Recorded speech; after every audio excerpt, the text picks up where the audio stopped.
Welcome back to another episode of Sacred Wild Man. My name is Roy. Today, I'd like to share some thoughts around how acceptance precedes change, and acceptance is in fact a prerequisite before change can happen. Now, for some people, you might be aware of groups such as AA, Alcoholics Anonymous, or any of the groups within the 12-step program. And I believe one of the first steps, or the first step, is to acknowledge that you have a problem with something. Moving past denial to say, yes, this is true for me. This is what is happening. And that sets the stage for everything else that then follows. Now, something that I encounter within myself, I would say with men more so than women, but I'd say it applies to everyone. But I find it in particular more so present with men, in that as men we tend to be more action oriented. That if there is a problem, we want to find a solution to it. There's not so much this desire or usefulness that we find to say, okay, let me feel however this feels for me. Like, let me just do what needs to be done so I can fix this issue. And so from there you get this branching out of certain mentalities, such as, nobody cares, work harder. Something that I've heard quite a lot in the, say, men's self-improvement sphere online. You have the whole hustle and grind, stoicism and all of these things, and there's value to them, but they're only one small fragment of the whole picture. And so the intent of this video is to introduce the other piece, which is the acceptance. There is, in my opinion, no way that you can beat yourself up and shame yourself into genuine change. Now, there are people who do it, who have incredibly harsh and cruel internal narratives, partly because of unresolved childhood woundings that they continue to carry and they're not conscious of. But there are also other people who do it consciously, and I have seen this in the men's sphere of self-improvement as well, which is to talk to yourself as though you're a little bitch, right? To self-flagellate until you get your shit together. And again, that only carries so far. It's not a genuine deep heart change, but it's a forceful attempt to try to make things different. And this can occur in so many different areas. Like, oftentimes men will take this in the direction of their work, maybe their physique, their interactions with women. But it can apply to as something as simple as feeling boredom. And I'd say this would be widespread in the Western culture especially, but probably across the whole world of the modern world, where people can't tolerate feeling bored. People have a really hard time in winter, which is where I am, the part of the world. It's winter time. People want something to do. People want to be stimulated. People want to be productive and feel like they have something going on in their lives. They can't tolerate boredom, so there's this constant fidgeting, looking for the next thing, the doom scrolling, the next dopamine hit. And none of it actually produces deep change. It creates this illusion of momentum, movement, maybe some productivity, but it's all surface level. So how does acceptance then allow for a change to really happen? So I'll share, I guess, just two practical examples. In the case of boredom, which I think is a good one to address, because I would say everybody experiences it, but we don't really address it directly, not too many people talk about it, is to accept the reality of how it feels to be bored. There's nothing specific to do. There's nothing that you actually have to do. You've done more or less everything that you need to do. Or your body doesn't have the energy to do what it is that you think you need to do. This is when illness can kick in, right? People will get colds, maybe they'll get a flu, maybe they'll feel extreme fatigue, and they can't do anything. That's a signal from the body to say, hey, I know you think you want to do this, but I, the body, your body, do not have the resources right now to do that. Stop injecting me with caffeine and other stimulants to try to keep going. I'm telling you right now, and if you don't listen, I'll shut the body down even worse. To the point of hospitalization. I need you to listen right now. Slow down and stop trying to do things. Be in the boredom. Be in the nothing is happening. Okay. That evokes a tremendous amount of anxiety in a lot of people, especially in the mind. Like, okay, the mind, the ego is constantly thinking, well, what do I do if I'm not productive? If I'm just going to sit here and rest and not do anything, how long am I going to sit here and rest and not do anything for?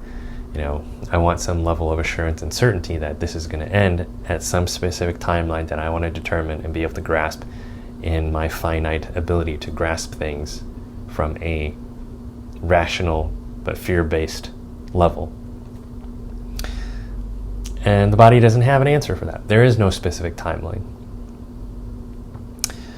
But if you can begin to slip into that, the acceptance of what's the feeling here? Okay. How would you identify boredom in your body? Is that, a constant shifting in the mind of jumping from one thought to another? Is it a tingling and angsty feeling that spreads throughout your extremities? You feel like you have to pace. You have to use your hands to fiddle around with something. And then be still in your awareness of those sensations. Like, can I welcome and accept that this sensation is here? Not saying that I need to like it, but can I accept that this is in fact the reality and is here? Even just 1%. And the more a person can begin doing that, the more they'll start to notice these micro shifts. But it's not going to be something that happens immediately, contrary to the ways in which we've been conditioned for instant gratification, instant results. It doesn't happen that way. It takes time. So try that the next time you're bored. Instead of scrolling through social media, YouTube surfing, other vices people might turn to, be in the discomfort of what is real and present now. Because in that boredom, if you get deep into it enough, there's actual wisdom to be communicated there. And then a different well of inspiration which you can draw from that you wouldn't have otherwise. Because I think most people, even when I've been in that anxious, avoidant, distracting place, I think I and many others can admit, well, that doom scrolling or surfing YouTube videos or whatever other things we distract ourselves with didn't actually, in the end, provide much value. It's just a conditioned response. And the last example that I'll share is something I learned from ecstatic dance. And this was last year, around about the same time. I started to go to ecstatic dance because a friend recommended it, and I thought, well, the past, over 2 years now have been very lonely, and I think I want to interact with people again. And so, I'm going to go to this ecstatic dance thing to stretch myself. And it was also a practice to, first I went just to be able to, be around other people. Then it was, there are some beautiful women here. Now I want to come more to test my edge and discomfort around approaching beautiful women to dance. And the first time I went, I was pretty nervous, but had a great time. Second time I went, I somehow was more nervous, and I saw a woman. I think I described this in another one of my videos, but it had been a long time since I had seen a woman that aroused and evoked so much sensation in me. Like, I was mesmerized and terrified at the same time. Didn't approach her. I just said, all right, well, let me just see if I can just enjoy her from a distance without having to make anything happen. And then I think the third time that I went, and she wasn't there, but I was like, well, again, I'm practicing just interacting with women that I've never met before in a way that challenges my growth edge. The third time that I went, for whatever reason, that day, I felt incredibly numb and cold. I wanted to approach and dance with women, but somehow I couldn't, or I wouldn't let myself. Some block, some subconscious block there. So what happened was I just squatted down on the floor, watched other people, while also observing myself and how numb and closed off I was feeling. So I left early that night, and when I came back home, I felt pretty depressed. It's like, wow, I couldn't make anything happen. That's the reality of it. And so I made the decision to not go for the next 2 weeks. And I didn't know how long it was going to be until I went again. But I said, I'm not in a state in which I can go to ecstatic dance, push my growth edge in dancing with women at this current point in time. I don't have the energy and the capacity and bandwidth to do that. And if I push myself, right, the nobody cares, work harder mentality, or just keep doing it, right, screw your feelings, just keep doing it until it works. Like, I've had experiences doing that before, and it drove me into a even worse place of backsliding. So I said, all right, I'm not going to go for some time because that's what I need. And that was part of the acceptance of, this is the real experience right now. Yep, I feel depressed, I feel cold, I feel numb, I feel inadequate. And I'm going to accept that that's the reality. Much as I don't want that to be the case, it is the case. And somehow after 2 weeks that shifted. All of a sudden I was like, you know what? I'm going to go back there. I'm going to go back to ecstatic dance. And this time, and this was after processing those low feelings, this time I went in with the intention of, I'm going to relieve myself of any pressure to try to make something happen with a woman. If I dance with 0 women tonight, that's fine. My goal tonight is just to go and enjoy myself. Long story short, that changed the entire vibe of the evening. I was enjoying myself. There was music that I enjoyed that night because the DJ, isn't always playing something that I jive with. But that night, the DJ was, and I was just having a blast. And a woman approached me asking, can I try dancing with you? And then later that night, I spontaneously danced with another woman because we just kind of met in the middle of the floor. And again, that was a great interaction. And later, another woman shared with me, like, I saw you and I just enjoyed kind of just being near you because I could just feel this energy that you were giving off, and it was just great, right? So